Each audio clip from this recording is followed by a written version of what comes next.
So, in our last screencast, we looked at this process of ossification and how cartilage is slowly converted to bone, both from going from fetus to baby, and then just along that little epiphyseal plate as we kind of increase our height in early childhood. Today, what we're going to look at is problems associated with ossification, and there's um, there's one major one that pretty much everyone should be aware of, and it's called osteoporosis. And osteoporosis is a condition where bones simply lose their density and they become weak and brittle. So here we're zooming in on hopefully you know what part of the bone this is by now. It's the epiphysis of the bone. And hopefully you also know that that bone is called spongy bone because it's porous to make room for the red bone marrow. And so here's what that is supposed to look like. Here's the normal spongy bone of a healthy epiphysis. Here's what osteoporosis looks like. I'll pause for you to say eek. So you can see this is much more porous, and therefore it's going to be a lot weaker and more likely to break. So what is the cause of this? As we age, your osteoclasts begin to outperform the osteoblasts. And the bummer about this is that this is it's like totally inevitable. There is absolutely no way to avoid this process. It will happen to all of us. Once your bone density drops below a certain threshold, then symptoms start to appear, and we call those symptoms osteoporosis.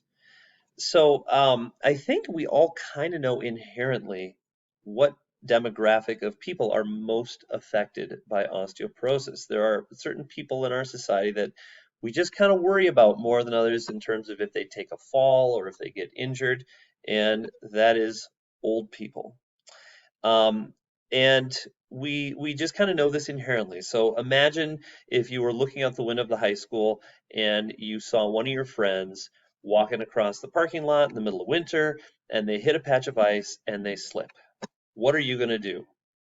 And the answer is most likely you're going to laugh. Even the really nice people of you out there, you're probably going to be like, and that, because it's just kind of, my buddy took a dive and fell down, ha ha, and he's probably just going to be just fine.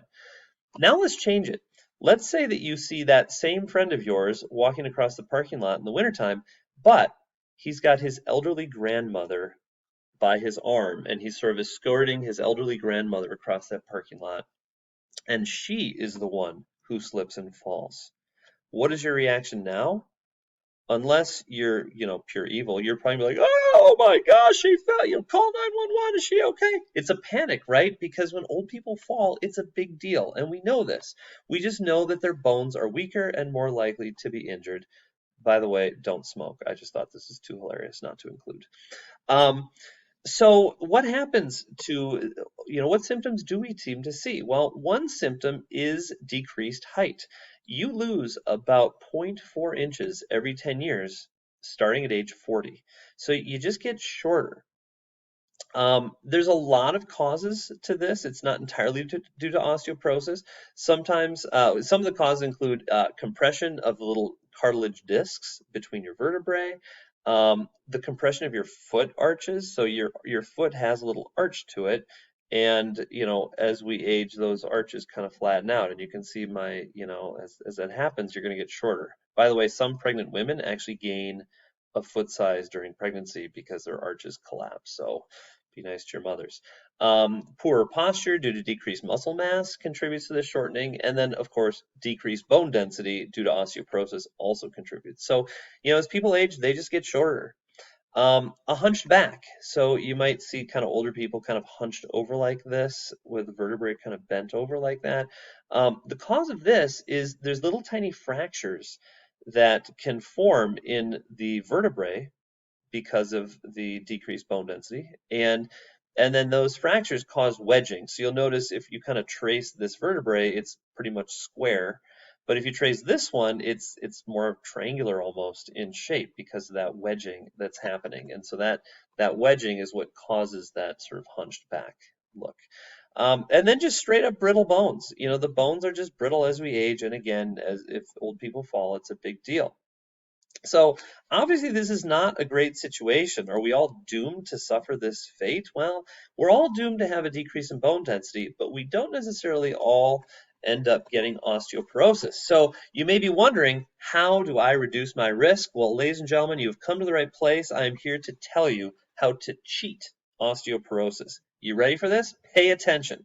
So we have this graph of bone density versus age.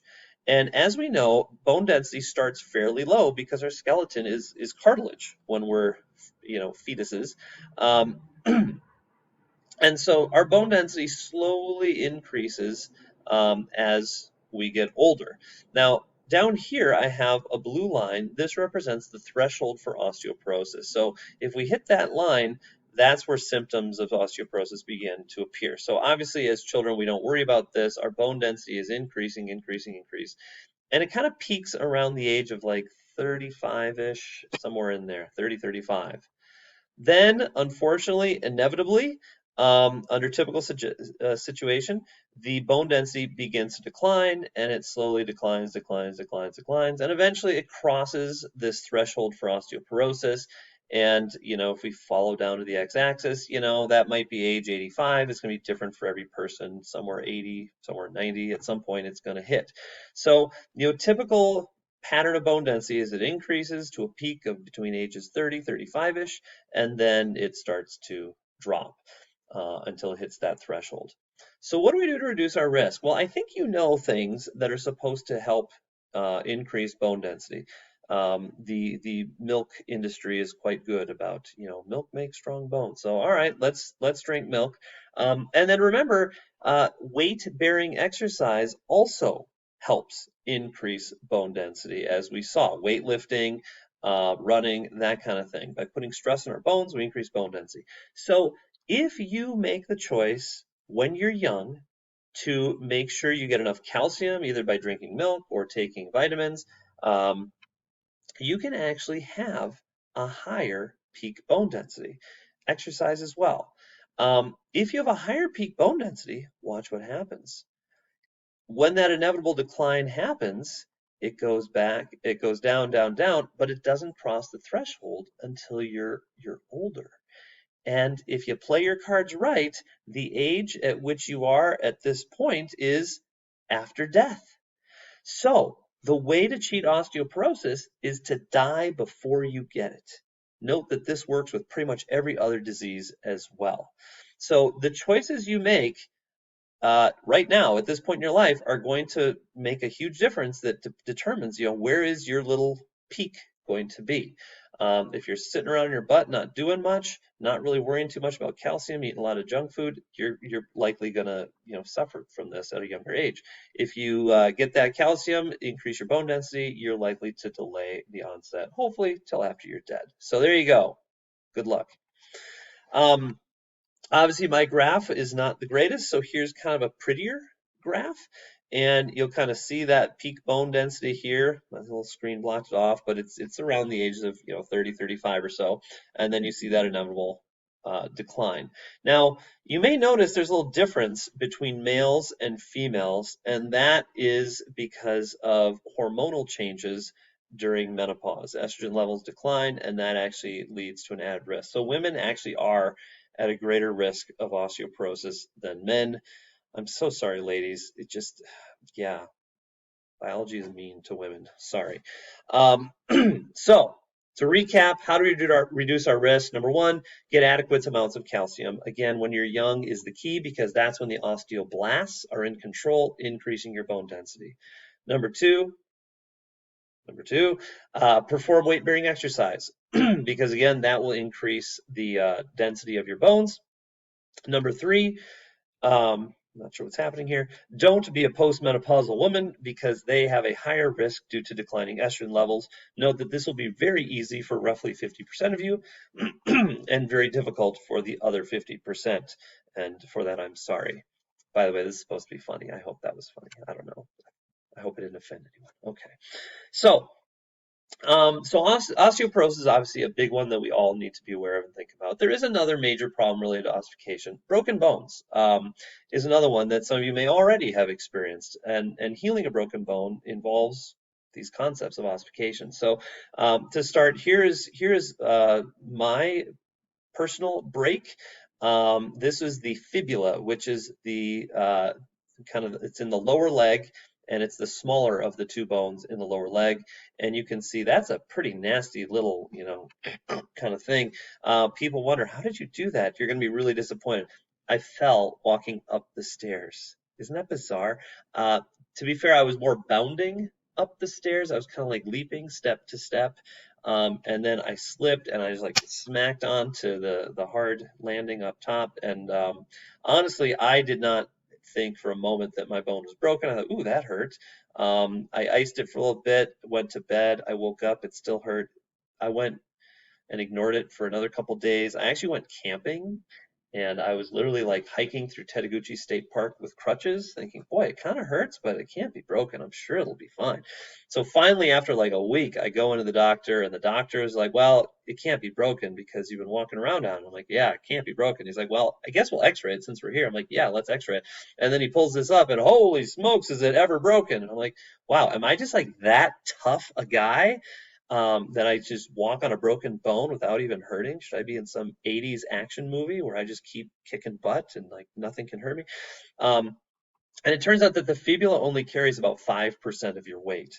And so, even though that little bone was broken, this bone is able to support me enough, and I was able to keep going. So not only is your teacher like totally tough guy, action hero kind of guy, but the fibula just isn't that important. Anyway, um, there's a lot of different ways that a bone can break, and there's names for all these that I'm not going to worry too much about. There's a lab activity that gets at that you can kind of dive into if you want, but it's not on the test or anything like that. I just want to talk about healing. So there's this really horrifically boring video that does a really good job explaining this, and you're welcome to pull up the slideshow and click that link and watch it. It's really well narrated, but I mean, it's good information, but man, they found the most boring person ever. So I'll just kind of give you the gist. Why do we put a cast on a broken bone? To heal a broken bone, all you can really do is let your body do its healing thing. So the purpose of the cast is to realign the bones in the proper orientation. So, you don't want it to heal crooked, so to speak. So they align the bones, and then they put a cast on it to hold it in place, and then they simply let the body do its thing. And so essentially, new collagen fibers are essentially built across that little gap. Osteoblasts build up the minerals, osteoclasts kind of reshape and reform everything. Interesting fun fact, oftentimes after a break, the bone is built up, it bulges out a little bit around that. It's built up more dense than usual.